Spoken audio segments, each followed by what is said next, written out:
Special thanks to Horizon Therapeutics for sponsoring today's Special Fathers Network Dad to Dad podcast. Working tirelessly to research, develop, and bring forward medicines for people living with rare and rheumatic diseases. Discover more about Horizon Therapeutics' mission at horizontherapeutics.com.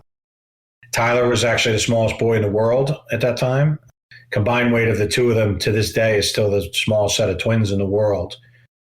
So the collective weight, was, whatever, is 28 ounces or so. Just know that it's a positive world. You just have to get in it. Don't focus on the negative. It's easy to get in the negative if you're kind of on an island by yourself.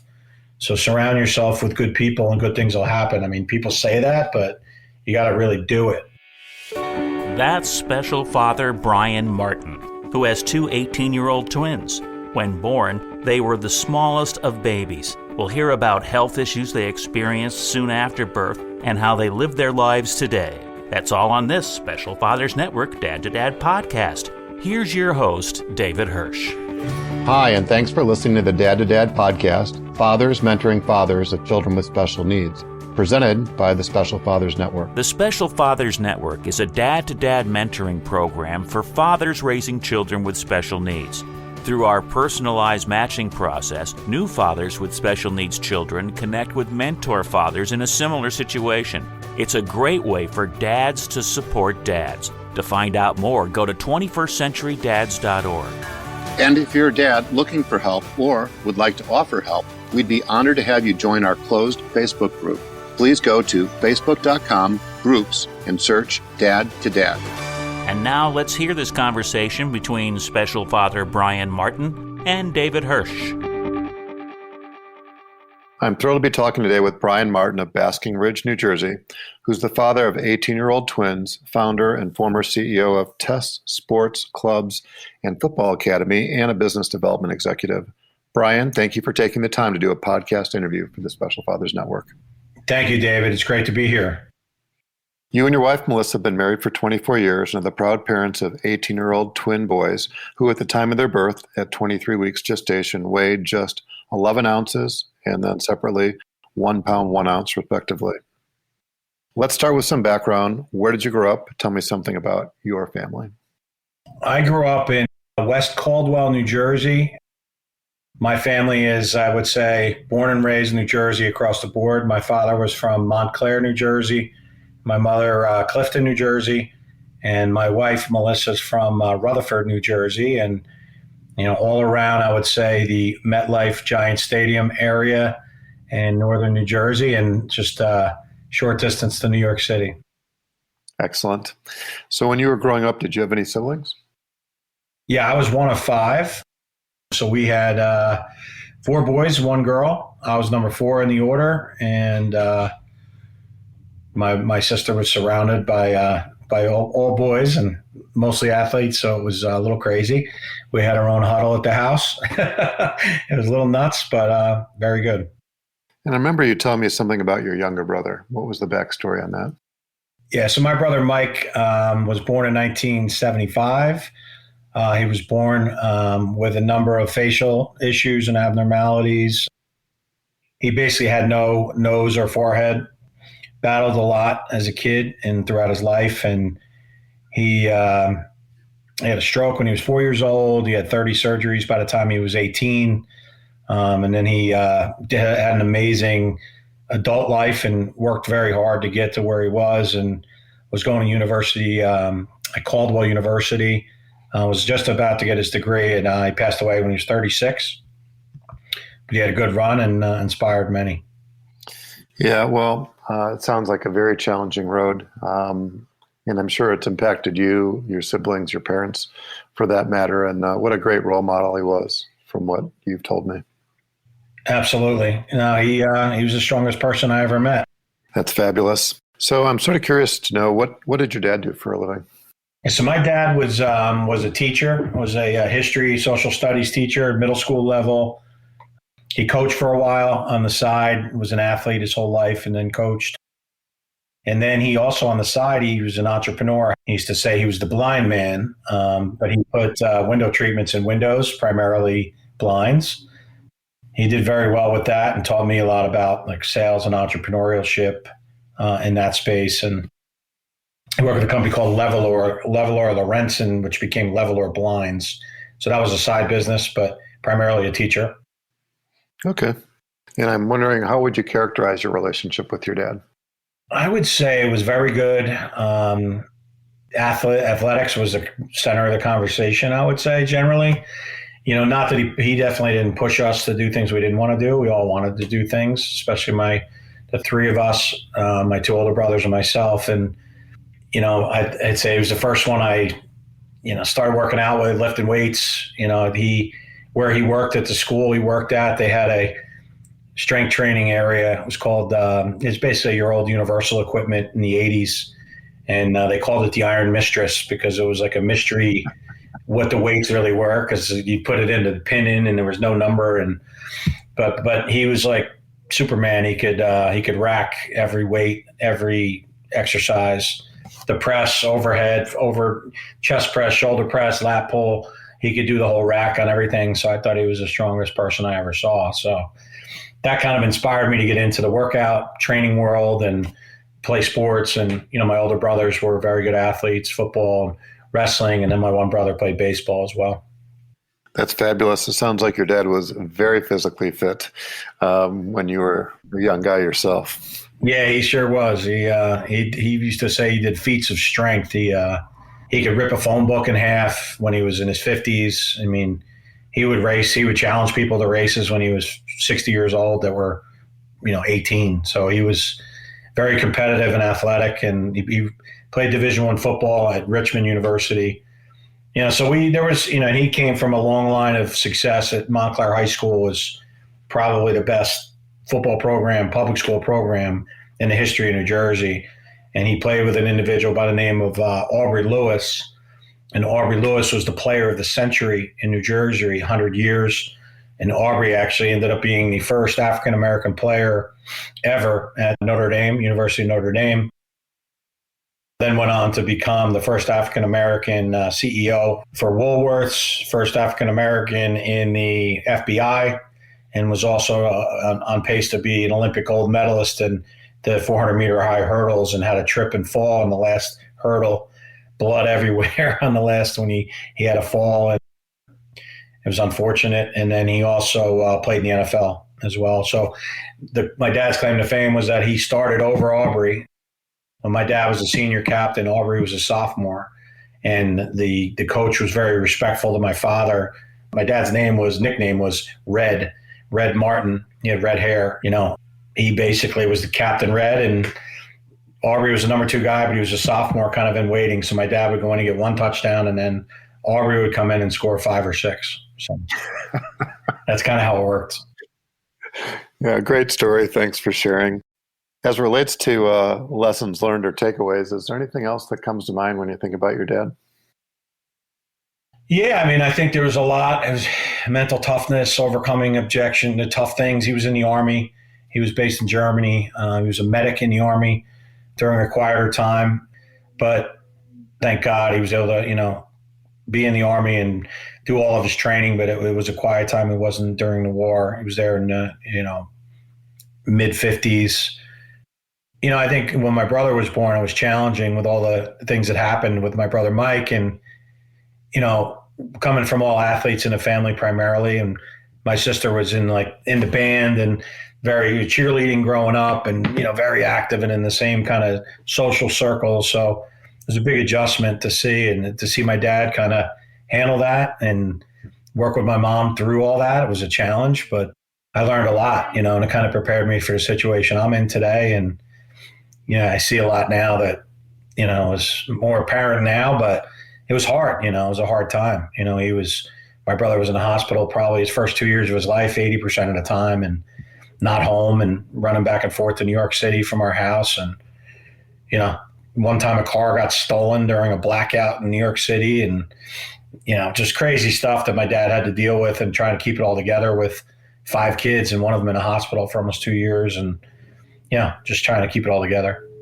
Yeah, well, sounds like your dad was a very resilient person, in addition to being physically fit, and a great role model all around. So thanks again for sharing. Yeah. I'd like to switch gears and talk a little bit about your education and your career. And from what I remember, you went to the University of Delaware. And what type of degree did you get? And where did your career take you?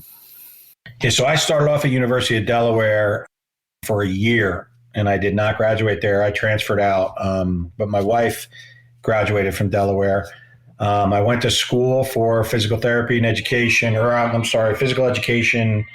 I wanted to be a teacher and a coach, and I mainly went there to play football and get a good education. And things weren't going to work out from a scholarship standpoint. Second year, I thought I was going to get that. They kind of promised it to me, and I ended up transferring to Bloomsburg, Pennsylvania, Bloomsburg University, Division II school, and went to school for exercise science and physiology.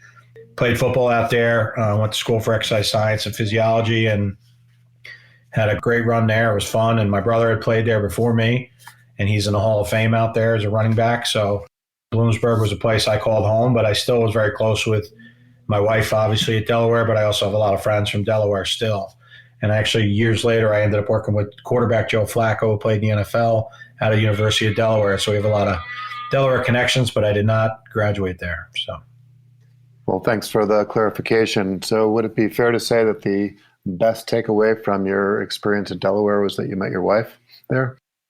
Oh, wow. Yeah, absolutely. I mean, 100%. We met actually prior to going there, and we broke up in the summer. And we were both, busy and running all over the place. And, I was playing football. She was thinking about getting into a sorority. And I made the big decision to transfer out. And we had broken up. And I called her and basically said, I'm going to be transferring to Bloomsburg. And, basically it was nice knowing you. And it's great to spend time. I won't be coming back to Delaware. And we ended up having a kind of a going away party at my house that night. And we've been together ever since.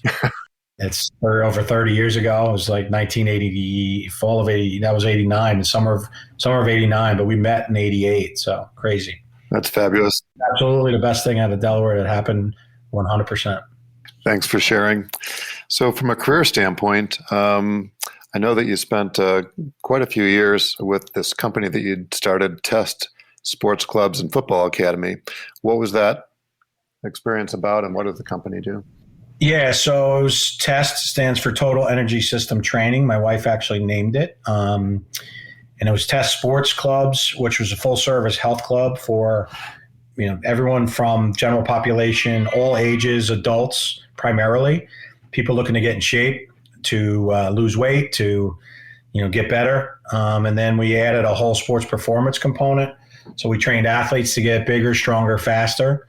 And then we added a football academy and trained what ended up becoming over 250 NFL players. So we did all of their physical training, their speed, strength training, sports psychology and mental preparation, nutrition, physical therapy, chiropractic, and built a $5 million building here in New Jersey. And during that time, too, we did consulting. I did consulting over time in over 75 facilities around the country. And then the last few years with my time with Test, last 5 years or so, we also ran fitness centers for Donald Trump. I don't know if you ever heard of him, but so Donald Trump had 2 golf courses here in New Jersey, in Bedminster, where he personally lived about 20 weekends a year, and down in Colts Neck, New Jersey. And we ran the fitness center there and supplied all of the trainers, staff, massage therapists, work with their teams to train all of their members to get in shape, but also golf, tennis training. And then we also had some New York Jets that lived there in the summer and trained a lot of the Jets right at the Trump facilities. Excellent. Well, thanks for sharing. So I'd like to switch gears and talk about special needs first on a personal level and then perhaps beyond. I'm sort of curious to know, before the twins' super premature birth, did you or Melissa have any experience with the special needs community, perhaps beyond your younger brother, Mike? I would say, my wife, Melissa's cousin had cerebral palsy, so she had some experience growing up. And my son has cerebral palsy now, Callahan. So she had exposure to it as a kid. And then my brother, Mike, was involved in a number of programs. So, not just with the facial abnormalities that he was involved, but the schools that he went to, he was in all special needs classes as a kid. So I probably met, 50 to 100 or more, kids and families that were involved in the special needs community. So really was blessed to meet a lot of great people and see strong people and see how families react to it.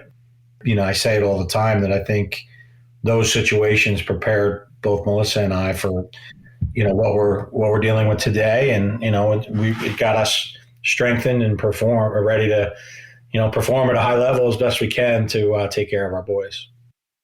Thanks for sharing. So what's the backstory on this premature birth? They were the smallest babies, from what I remember in a prior conversation, born in New Jersey. Tyler at 11 ounces and Callahan at 1 pound, 1 ounce back in June of 2003.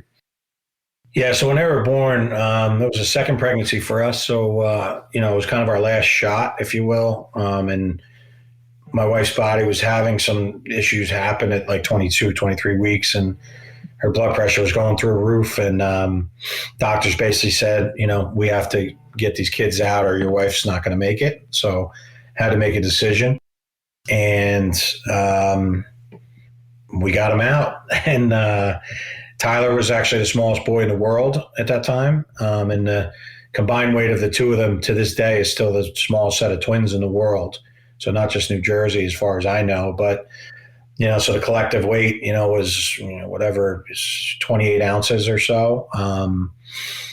So, it's the combination is very challenging, but we went through it, and right now, Tyler is nonverbal, has autism, and Callahan was great for like 6 weeks, and then got spinal meningitis and came down with cerebral palsy, basically, and that's kind of what we dealt with from the beginning, and here we are. They're 18, and they're strong, and we're blessed. Both nonverbal, and Callahan's in a wheelchair, but other than that, they're happy and doing well. Yeah, well, thanks for sharing. I can only imagine what those early days, weeks, months, maybe years were like. It's almost hard for me to think about a baby that would be 1 pound plus or minus just a couple ounces. Everything seems to be so small. Were they able to come home after sort of the 40-week, what would have been their normal gestation, or was there more hospitalization required? Yeah, I mean, they both came home at about 4 months or so. So I didn't count the exact weeks. It was just a blur, but they were born in June. We got them home right before Thanksgiving. And then within a day or two, I think it was 2 days, Tyler got an infection, had to get rushed back in. And then Tyler was basically in the hospital till he was 18 months old. So we were in there, a year and a half plus. His first birthday was at Children's Hospital, Philadelphia, down in Philly.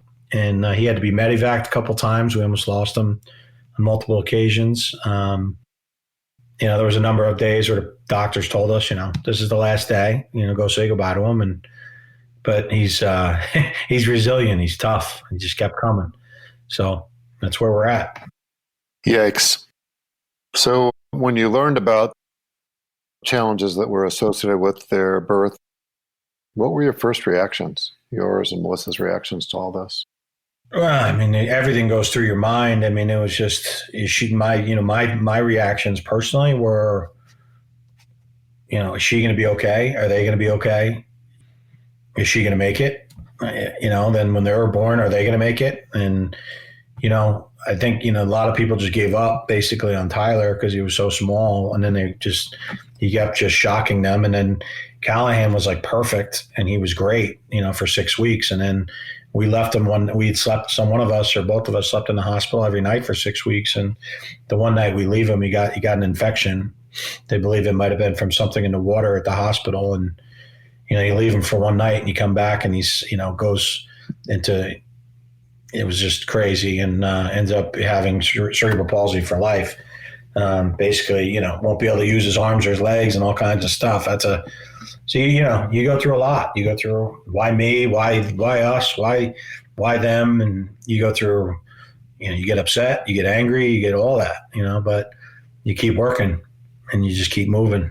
And, 1 hour at a time, 1 day at a time, all that good stuff. It's not easy, and it's, you don't want to relive it per se, but it's you just do what you got to do. That's your life. Yeah, well, maybe it's easier now looking back on it, going on 18 years, than, what it was like, straight up, when you're going through the experience itself. Well, it wasn't easy. I'm not going to say it was easy. And even looking back on it, it's talking about it right now, it's not easy at all. But it's just something that when you're in it, it's just a survival mode, and you're in. My dad was in the army, but I refer to the foxhole terminology. Like, you're in a foxhole, and you just got to get out. And you got to protect it, and then you got to get out, and then get back in and protect the foxhole, and get back out, get back in the foxhole and protect it.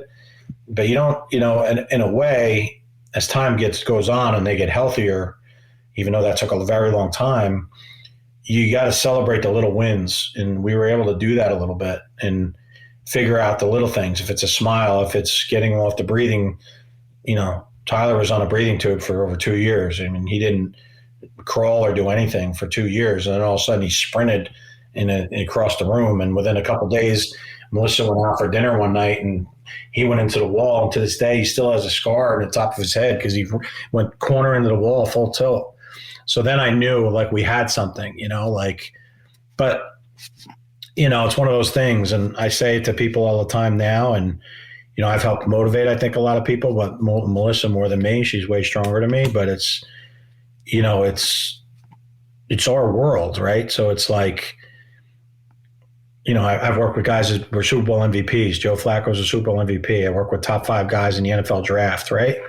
Their world is to run a 40-yard dash and win a Super Bowl MVP.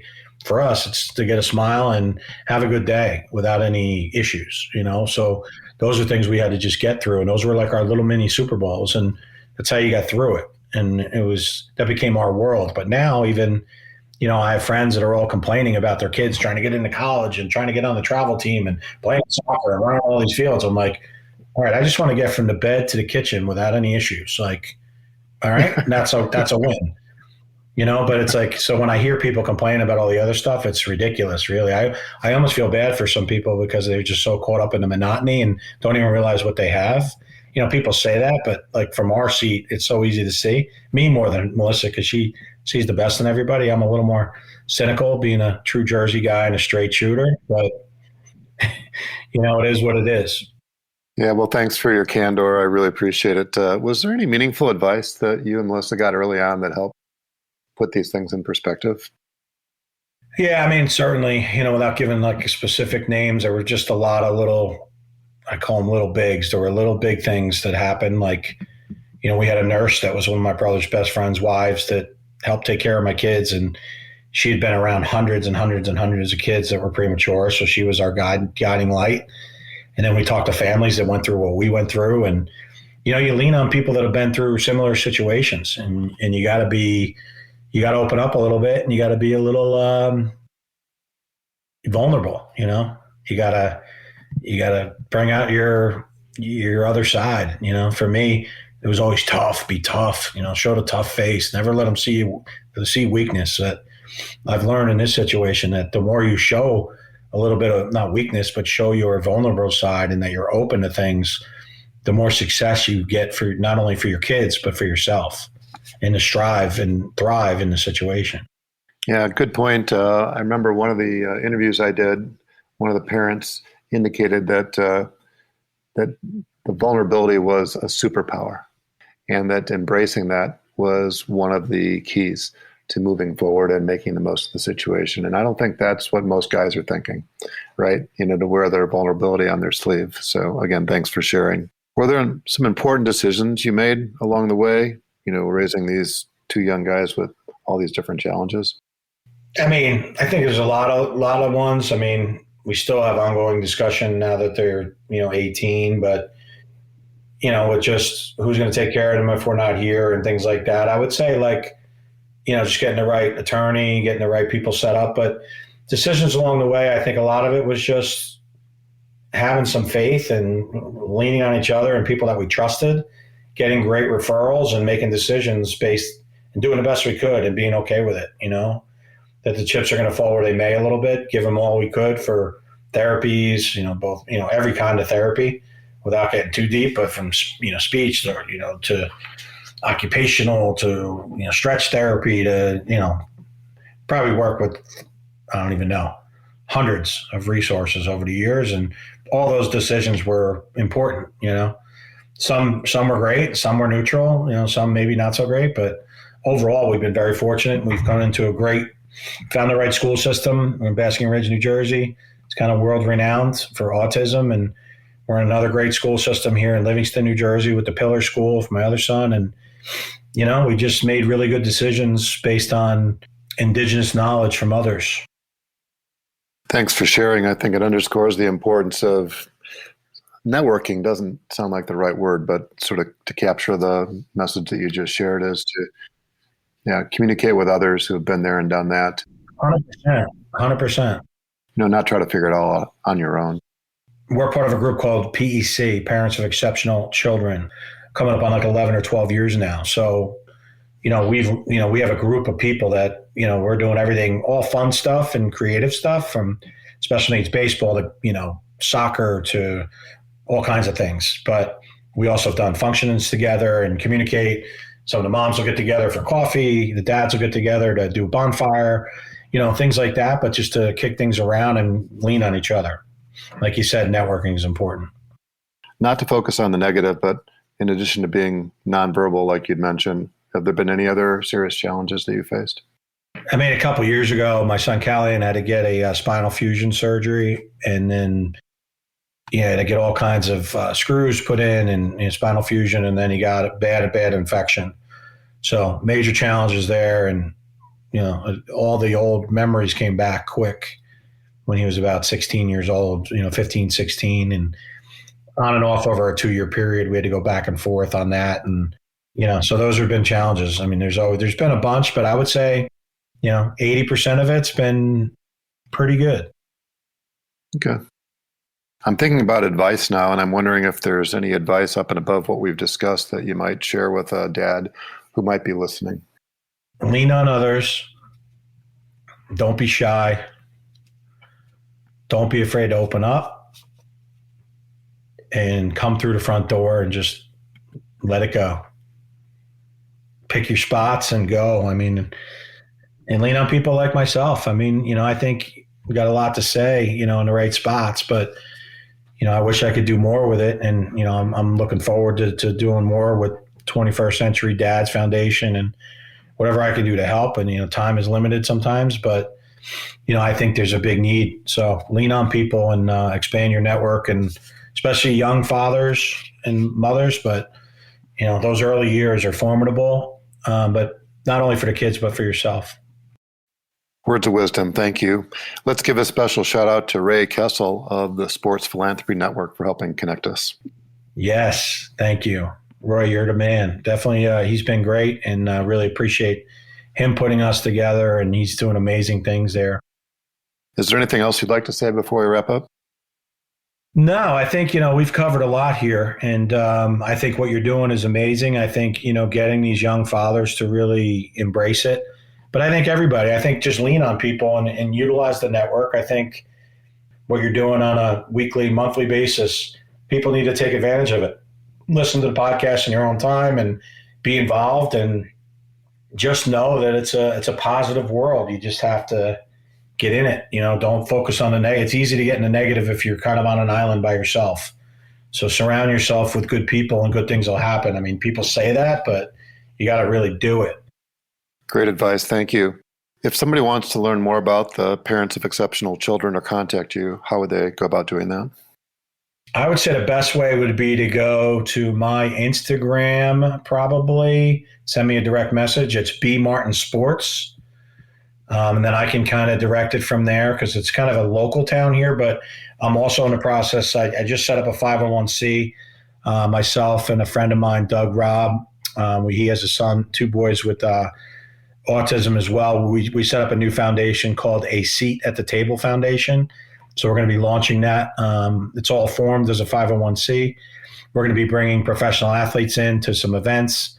Neville Hewitt is one that played for the New York Jets as an example, but we're going to be doing different fundraising events to help kids that are transitioning from being children to adults in that transition period from 18 to 25 and up, to really help them transition into adulthood and get jobs and get therapies and do some unique things and get out in the community. It's called a Seat at the Table Foundation because we believe truly that everyone believes a seat at the table, regardless if they can walk or talk. So that's it. Everybody deserves a seat at the table. So come on up. Yep. Brian, thank you for your time and many insights. As a reminder, Brian is just one of the dads who's part of the Special Fathers Network, a mentoring program for fathers raising a child with special needs. If you'd like to be a mentor father or are seeking advice from a mentor father with a similar situation to your own, please go to 21stcenturydads.org. Thank you for listening to the latest episode of the Special Fathers Network Dad to Dad podcast. I hope you enjoyed the conversation as much as I did. As you probably know, the 21st Century Dads Foundation is a 501c3 not-for-profit organization, which means we need your help to keep our content free to all concerned. Please consider making a tax-deductible contribution. I would really appreciate your support. Brian, thanks again. David, thank you so much. Truly appreciate it. You're doing amazing things. Thank you. And thank you for listening to the Dad to Dad podcast, presented by the Special Fathers Network. The Special Fathers Network is a dad-to-dad mentoring program for fathers raising children with special needs. Through our personalized matching process, new fathers with special needs children connect with mentor fathers in a similar situation. It's a great way for fathers to support fathers. Go to 21stcenturydads.org. And if you're a dad looking for help or would like to offer help, we would be honored to have you join our closed Facebook group. Please go to facebook.com/groups and search Dad to Dad. Also, please be sure to register for the Special Fathers Network bi-weekly Zoom calls held on the first and third Tuesdays of every month. Lastly, we're always looking to share interesting stories. If you'd like to share your story or know of a compelling story, please send an email to david@21stcenturydads.org.